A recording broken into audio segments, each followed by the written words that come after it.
Hi viewers, welcome to our channel Renu's world. అందరూ ఎలా ఉన్నారండి? మేమైతే చాలా బాగున్నామండి. ఫస్ట్ అయితే మీ అందరికీ నూతన సంవత్సర శుభాకాంక్షలు అండి. ఈరోజు ఇంట్లోనే ఈజీగా వెనీలా కేక్ ఎలా తయారు చేసుకోవాలో చూద్దామండి. ఇది 1 kg కేక్. 1 kg కేక్కి నేను 8 ఇంచెస్ కంటైనర్ తీసుకున్నాను. ఫస్ట్ అయితే కంటైనర్ ఎంత ఉందో దానికి అంత సైజు బటర్ పేపర్ కట్ చేసుకొని అందులో కొంచెం ఆయిల్ పోసి ఆయిల్ అంతా అప్లై చేసేసుకొని బటర్ పేపర్ వేసి టిన్నీని అయితే రెడీ చేసి పెట్టుకున్నానండి. టిన్ అంతా అలా రెడీ చేసి పక్కన పెట్టేసుకోండి. ఇప్పుడు ఒక బౌల్ తీసుకొని డ్రై ఇంగ్రీడియంట్స్ తెలుసు కదండి. మైదా 1 కప్పు, బేకింగ్ పౌడర్ కూడా వేసుకొని 2 టీ స్పూన్స్ వేసుకోవాలండి.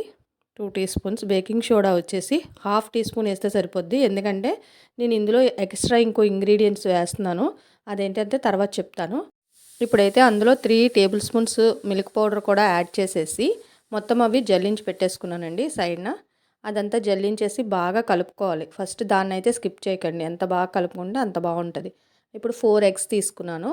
4 ఎగ్స్ తీసుకొని ఎగ్ వైట్ అండ్ లోపల ఎల్లో ఉంటుంది కదా, అవి సపరేట్గా తీసేసుకోండి. అంటే ఇందాక నేను చెప్పాను కదా ఒక ఇంగ్రీడియంట్ వేస్తాను ఇందులో అని. అది వచ్చేసి first yellow and white separate చేశాక అదేనండి ఇంగ్రీడియంట్ స్పాంజ్ జెల్ అంటే మనకి ఇస్తారండి. అది ఎక్కువ వేయ అవసరం లేదు. ఇప్పుడు bakery styles cake sponge whiteness కావాలనుకుంటే కనుక ఈ జెల్ 1 టీ స్పూన్ వేస్తే సరిపోద్ది. మనం ఎగ్ వైట్తో పాటు జెల్ కూడా వేసి బాగా మిక్స్ చేయాలండి. అంటే బీట్ చేయాలి. బీటింగ్ అయితే టైం పడుతుంది. ఒక 5 మినిట్స్ అయినా బీట్ చేసుకోవాలి. బాగా బీట్ చేయాలి. బాగా బీట్ చేస్తే ఏంటంటే మొత్తం మనకి బయట చూస్తాం కదా బేకరీ స్టైల్స్ కేక్స్, అందులో ఎంత వైట్గా స్పాంజ్ ఉంటుందో మనం ఇంట్లో ప్రిపేర్ చేసుకున్నా కానీ అంతే వైట్గా వస్తుందండి స్పాంజ్ అనేది. చూడండి ఇంత థిక్గా వస్తుంది. ఆ రెండు కలిపి వేసుకున్న తర్వాత ఇప్పుడు అందులో మనం షుగర్ పౌడర్, మైదా ఎంతైతే తీసుకుంటామో షుగర్ కూడా అంతే తీసుకోవాలండి. 1 కప్ మైదా తీసుకున్నాను కదా, 1 కప్పు షుగర్ని కూడా పౌడర్ చేసేసుకొని అది కొంచెం కొంచెం క్వాంటిటీతో యాడ్ చేసేసుకొని బాగా బీట్ చేసుకుంటే చూసారా క్రీమీ స్ట్రెచ్చర్ బాగా క్రీమ్లా వస్తుంది. అంత క్రీమ్ వచ్చినంత వరకు మనము దాన్ని బాగా బీట్ చేసుకోవాలండి. ఇప్పుడు అందులో మనం ఇందాక సపరేట్ చేసుకున్న ఎగ్లో ఎల్లో కలర్ పార్ట్ ఉంది కదా, దాన్ని కూడా వేసేసుకొని బాగా బీట్ చేసుకోవాలండి. బాగా బీట్ చేసుకుంటే ఏంటంటే ఫస్ట్ బీట్ చేస్తే మనకు ఆ థిక్నెస్ రాదు, తర్వాత యాడ్ చేసుకుంటేనే మనకి స్పాంజ్ పర్ఫెక్ట్గా వస్తుందండి. చూడండి ఒకదాని తర్వాత ఒకటి ఎలా యాడ్ చేశానో మీరు కూడా అలానే యాడ్ చేసుకొని ప్రిపేర్ చేసుకోండి. చాలా బాగా వస్తుంది. ఇప్పుడు వెనీలా ఎసెన్స్ వచ్చి 1 టీ స్పూన్ తీసుకున్నాను. అంటే ఎగ్ స్మెల్ రాకుండా వెనీలా ఎసెన్స్ నేను తీసుకున్న వెనీలా ఎసెన్స్ కొంచెం ఘాటుగానే ఉంటుంది కాబట్టి స్మెల్ రాదండి. మీరు తీసుకున్న దాని ఎసెన్స్ దాన్ని బట్టి 1 టీ స్పూన్ అయితే 1 టీ స్పూన్, లేదంటే 2 టీ స్పూన్స్ కూడా పడుతుంది. ఇది 1 kg కేక్ కదా, దానికోసం. ఇప్పుడు ఇందాక జల్లించి పెట్టుకున్నాం కదా మనం డ్రై ఇంగ్రీడియంట్స్, వాటిని కొంచెం కొంచెంగా వేసుకొని ఇందులో మిక్స్ చేసుకోవాలి. ఇందులో ఏంటంటే మనం ఎగ్ ఒక్కటే వేసేటప్పుడు మిక్స్ చేసుకోవడం ఈజీగానే ఉంటుంది. కానీ మనం జెల్ వేసుకున్నామంటే ఇది మిక్స్ చేయడానికి చాలా టైట్ అవుతుంది అనమాట. జెల్ టైట్గానే ఉంటుంది చూసారా, అది బీటర్ కూడా తిరగదనమాట. చూడండి చాలా కొంచెం కష్టమవుతుంది. మనం చేత్తో కలుపుకుంటే వేస్తే చాలా ఇబ్బంది, అందుకని నేను బీటర్తోనే కలిపేశానండి. ఇప్పుడు అందులోని 3 table spoons oil, table spoon అవసరం లేదండి, టీ స్పూన్స్ ఆయిల్ వేయండి. 3 టీ స్పూన్స్. నెక్స్ట్ బటర్ కూడా టేబుల్ స్పూన్స్. ఇవి బటర్ ఎక్కువ వేసాను, ఆయిల్ తక్కువ వేసాను అనమాట. వేసేసుకొని ఇది మొత్తం కలిపితే మనకి 1/4 కప్పు రావాలి. ఓన్లీ ఆయిల్తో కనుక చేస్తే మీరు 1/4 కప్పు ఆయిల్ వేసుకుంటే సరిపోద్ది. ఇది కూడా వేసేసుకొని బాగా మిక్స్ చేసుకుంటే ఎందా చూసారా పైకి వచ్చింది. ఇప్పుడు ఇవన్నీ వేసేసరికి బ్యాటర్ కొంచెం కిందకి వెళ్ళింది, అంటే పిండి అదంతా కలిసేసరికి కిందకి వెళ్ళింది కదా. ఇప్పుడు మొత్తం మనం బీటర్ తీసేసి స్పాచులర్తో మాత్రం 2-3 సార్లు కలుపుకోండి. కలిపిన తర్వాత ఇందాక మనం టిన్ రెడీ చేసి పెట్టుకున్నాం కదా, మొత్తం బ్యాటర్ని అంతా ఆ టిన్లో మిక్స్ చేసి వేసేసుకోవాలి.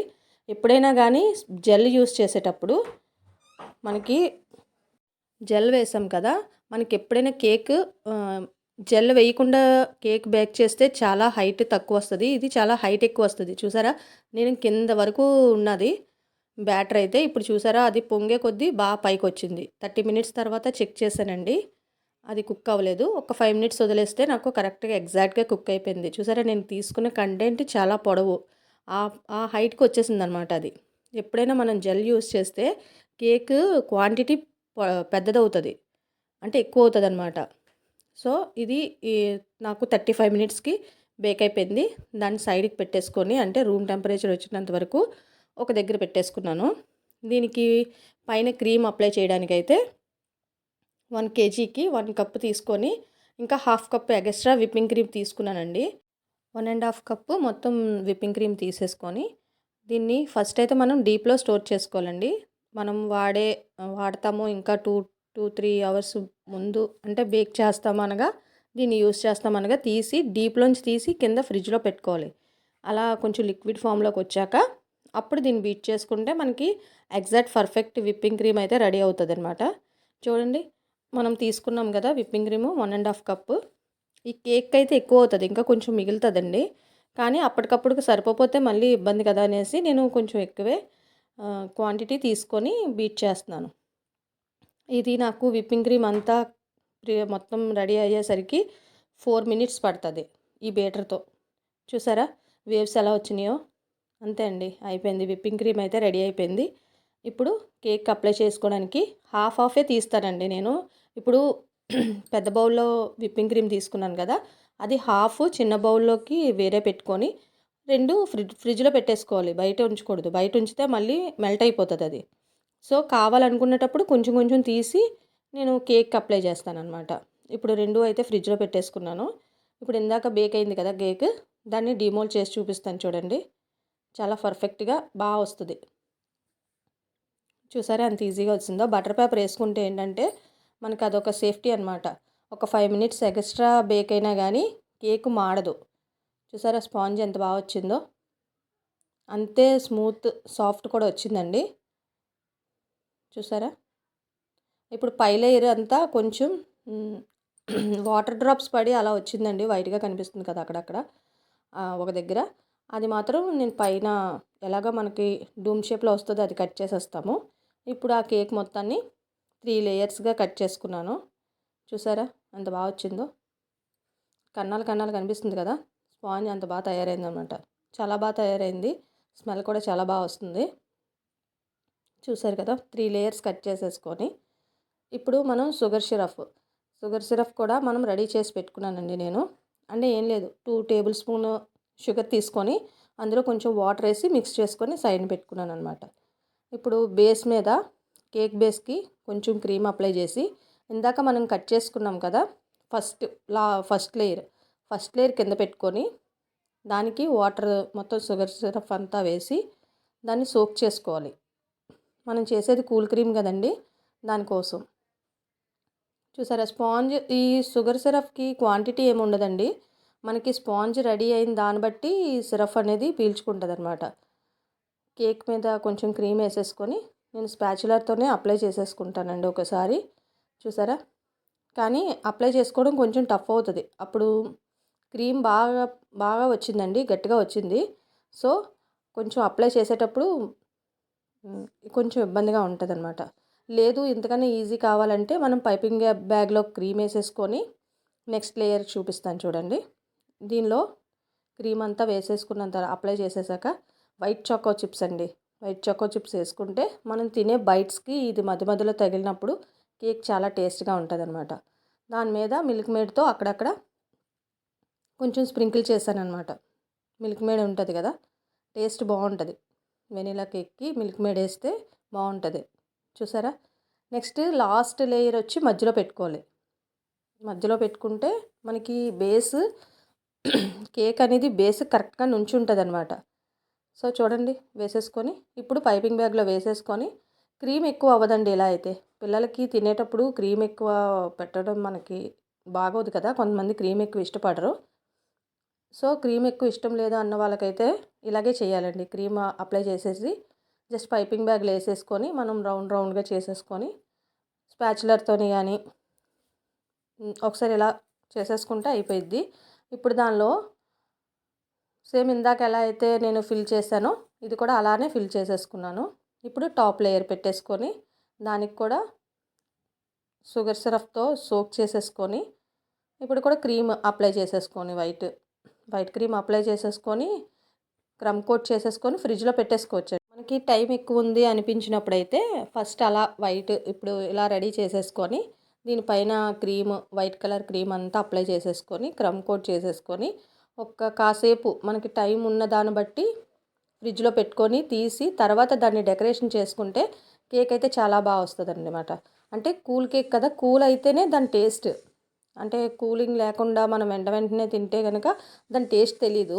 కనీసం మనం మొత్తం కేక్ రెడీ చేసేసుకొని క్రీమ్ అప్లై చేసుకొని క్రమ్ కోట్ అది చేసేసుకొని ఒక 2-3 అవర్స్ ఫ్రిడ్జ్లో పెట్టుకొని తర్వాత మనం తీసి ఆర్డర్ డెలివర్ చేయడం కానీ, లేదంటే మనం బర్త్డే కన్నా కేక్ కట్ చేస్తాం కదా, అది 2-3 అవర్స్ అయిన తర్వాత పైన మనకి డెకరేషన్ మొత్తం మనకి ఏదైనా ఫ్లవర్స్ అయినా ఏమైనా ఇచ్చుకుంటే బాగుంటుంది అనమాట. ఎందుకంటే ఇది క్రమ్ కోట్ చేసి ఫ్రిడ్జ్లో పెడితే టేస్ట్ బాగా వస్తుందండి, కూల్ అవుతుంది కదా, చాలా బాగుంటుంది అనమాట. అలా వెంటనే కట్ చేసి తింటే కనుక టేస్ట్ అంత తెలీదు. ఎప్పుడైనా మీరు ట్రై చేస్తే ఒక 2-3 అవర్స్ ఫ్రిడ్జ్లో పెట్టే ట్రై చేయండి. వెంటనే కట్ చేసి తినేదానికి టేస్ట్ కన్నా ఫ్రిడ్జ్లో పెట్టేసుకొని మనం నెక్స్ట్ డే తీసుకున్నా కానీ బాగానే ఉంటుంది అనమాట. ఇలా మొత్తం అంతా చేసేసుకొని మొత్తం క్రీమ్ అప్లై చేసుకొని బయట లోపలున్న స్పాంజ్ బయటికి కనిపించకుండా క్రీమ్ అంతా అప్లై చేసేసుకోవడాన్ని క్రమ్ కోట్ అంటారండి. చూసారు కదా, క్రమ్ కోట్ చేసేసుకొని దాని ఫినిషింగ్ అంతా నీట్గా ఇచ్చేసుకొని ఫ్రిడ్జ్లో పెట్టేసుకోవచ్చు. ఫ్రిడ్జ్లో పెట్టుకునేటప్పుడు కింద బేస్కి క్రీమ్ ఉంటుంది కదా, అదంతా క్లీన్ చేసేసుకోండి. లేదంటే అది పట్టేసి కింద అట్టకి క్రీమ్ డ్రై అయిపోయి చూడటానికి బాగోదన్నమాట. ఇప్పుడు నేను ఫ్లవర్ నోజులు కాదండి, అది ఆ నోజులు మనం లీఫ్ వేస్తాం కదా, ఆ నోజుల్ అనమాట. ఆ నోజులతో సింపుల్గా డెకరేషన్ చేయడానికి క్రీమ్లో కొంచెం పింక్ కలర్ యాడ్ చేసేసి మిక్స్ చేసేసి లైట్గా డిజైన్ చేసేసాను న్యూ ఇయర్ కోసమని. ఇది ఇంట్లోకేనండి, అందుకని ఈజీగానే చేసేసుకున్నాము. ఎందుకంటే టైం కూడా లేదు, సో వెంటనే ఫ్రిడ్జ్లో కూడా పెట్టలేదు, వెంటనే చేసేసి కాసేపు ఫ్రిడ్జ్లో పెట్టి ఆ తర్వాత కట్ చేసుకున్నాం అనమాట. ఇంకా అంత టైం కూడా లేదు. న్యూ ఇయర్ ముందు రోజు అంటే మనకి చాలా పనులు ఉంటాయి కదా, అస్సలు టైం కుదరదు. చూడండి, జస్ట్ అది లీఫ్ వేసుకునే నోజుల్ అనమాట. ఆ నోజుల్తో నేను జస్ట్ లైన్గా బోర్డర్ మటుకు ఇచ్చి మధ్యలో లీఫ్ వేసుకోవడానికి ఫ్లవర్ వేసుకోవడానికి నోజుల్ ఉంటుంది కదా, ఆ నోజుల్తో ఫ్లవర్స్ మధ్యలో వేసేసి జస్ట్ నా దగ్గర సిల్వర్ కలర్ షుగర్ బాల్స్ ఉంటే చిన్నవి, వాటితోనే డెకరేట్ చేసేసి పెట్టేశానండి. ఈజీగా, అంటే సింపుల్గా మనం తొందరగా చేసుకునే డిజైన్ అనమాట అది. చూసారా, జస్ట్ అలా వేసేసుకుంటే చూడడానికి అవుట్ఫిట్ అయితే చాలా బాగా వచ్చిందండి, బాగా వచ్చింది. సింపుల్గా చేసుకున్నా కానీ చూడడానికి బాగుంది, తినడానికి కూడా చాలా బాగుంది. న్యూ ఇయర్ మేము అలా సెలబ్రేట్ చేసుకున్నాం అనమాట. కింద సైడ్స్ ఖాళీ ఉంటాయి కదా, చిన్న ఫ్లవర్స్ అవి పెట్టేసుకొని నీట్గా దీన్ని అప్లై చేసేసుకున్నానండి. మొత్తం ఫ్లవర్స్తోనే డిజైన్ ఇచ్చేసుకున్నాను అనమాట. వీడియో కనుక నచ్చితే ఒక లైక్ చేయండి, షేర్ చేయండి. మీరు కూడా ట్రై చేసి ఎలా వచ్చిందో కామెంట్ చేసి చెప్పండి. ఏమైనా సజెషన్స్ ఉన్నా కానీ నాకు కామెంట్ సెక్షన్లో సజెస్ట్ చేసి చెప్పండి. లాస్ట్ వరకు చూసినందుకు చాలా చాలా థ్యాంక్స్ అండి. చూసారు కదా, అలాగే మీ సపోర్ట్ నాకు అందిస్తూ ఉండండి. చాలా చాలా థ్యాంక్స్ అండి. ఫస్ట్ అయితే ఛానల్ సబ్స్క్రైబ్ చేసుకోండి, గంటని ఆల్లో పెట్టుకోండి. సర్వేజన సుఖినో.